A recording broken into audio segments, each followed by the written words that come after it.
Assalamualaikum warahmatullahi wabarakatuh. Halo semuanya, saya Vina Alifa Khairuniswa dengan NIM 241330096 dari kelas KPI 4C atau kelas Public Speaking KPI 4. Baik, pada tugas video learning journal kali ini, saya akan mempraktikkan 3 teknik dari 8 teknik pembukaan ceramah.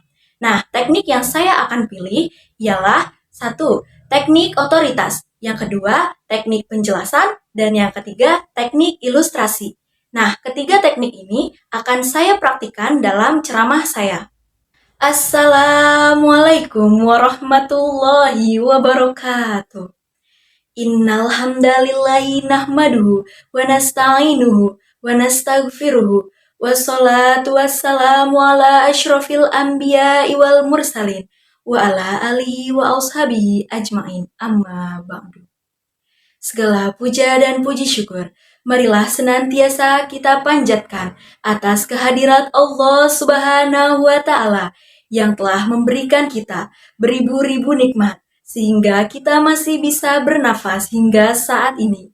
Salawat serta salam tak lupa pula marilah kita curah limpahkan kepada baginda besar kita, Habibina wa Syafi'ina wa Maulana Muhammad Sallallahu Alaihi Wasallam yang telah membawa kita dari zaman jahiliyah menuju zaman yang terang benderang seperti zaman sekarang ini. Semoga kita selaku umatnya diberikan syafaatnya di yaumil akhir kelak. Amin, amin, amin ya robbal alamin. Baiklah, berdirinya saya di sini bukan sekedar berdiri biasa, namun berdirinya saya di sini, saya akan membawakan ceramah yang berjudul Keutamaan Sedekah di Bulan Ramadan. Hadirin rahimakumullah, sebelum kita membahas lebih lanjut tentang keutamaan sedekah di bulan Ramadan, kita harus mengetahui dulu apa itu sedekah. Sedekah merupakan pemberian dari orang kepada orang lain secara sukarela dan ikhlas, tanpa ada paksaan sedikit pun, dengan tujuan mencapai ridha Allah Subhanahu wa Ta'ala.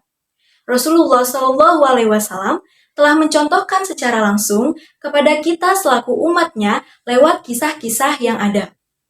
Dalam hadis riwayat Bukhari dan Muslim dijelaskan bahwa Rasulullah Shallallahu Alaihi Wasallam adalah orang yang paling dermawan. Bahkan beliau lebih dermawan ketika bulan suci Ramadan. Nah, Rasulullah, manusia yang paling mulia aja, mau menyisihkan sebagian hartanya untuk bersedekah kepada orang yang membutuhkan. Lantas, mengapa kita sebagai umatnya atau sebagai manusia biasa tidak mau bersedekah dan menyisihkan sebagian harta kita untuk dibagikan kepada orang-orang yang membutuhkan? Sesungguhnya pula, Allah Subhanahu wa Ta'ala telah menjanjikan dalam Al-Quran surat Al-Baqarah ayat 261 dijelaskan bahwa barang siapa yang bersedekah di bulan Ramadan, maka akan dilipat gandakan pahalanya dari 10 hingga 700 pahala, sesuai kehendak Allah Subhanahu wa Ta'ala.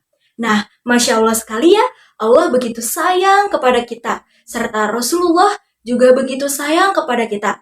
Rasulullah memberikan contoh teladan yang baik kepada kita selaku umatnya untuk bersedekah. Sedekah dibagi menjadi 2 kategori. Yang pertama ada sedekah materi, yang kedua ada sedekah non-materi. Nah, yang pertama sedekah materi. Sedekah materi itu berupa uang, makanan, pakaian, dan barang-barang yang bermanfaat lainnya. Nah, yang kedua ada sedekah non-materi. Nah, sedekah non-materi ini berupa senyum kepada orang lain, membantu orang lain yang sedang kesusahan dengan tenaga yang kita punya, memberikan ilmu yang bermanfaat, dan menasihati orang dengan kata-kata yang baik, serta menyingkirkan duri di jalan agar orang lain tidak celaka, itu termasuk sedekah non-materi. Nah, jadi sedekah itu bukan hanya sekedar materi, bukan hanya sekedar uang, bukan hanya sekedar harta. Akan tetapi, sedekah juga bisa dengan sedekah non-materi. Hadirin rahimakumullah, mari kita bayangkan, ada seorang hamba yang nantinya akan tergelincir ke dalam api neraka, namun saat ia akan tergelincir ke dalam api neraka, tiba-tiba ada penghalang besar yang melindunginya dari api neraka tersebut. Nah, ternyata penghalang besar itu adalah setengah batang kurma. Kok bisa ada setengah batang kurma? Karena semasa hidupnya ia pernah bersedekah 1 biji kurma kepada orang yang berpuasa.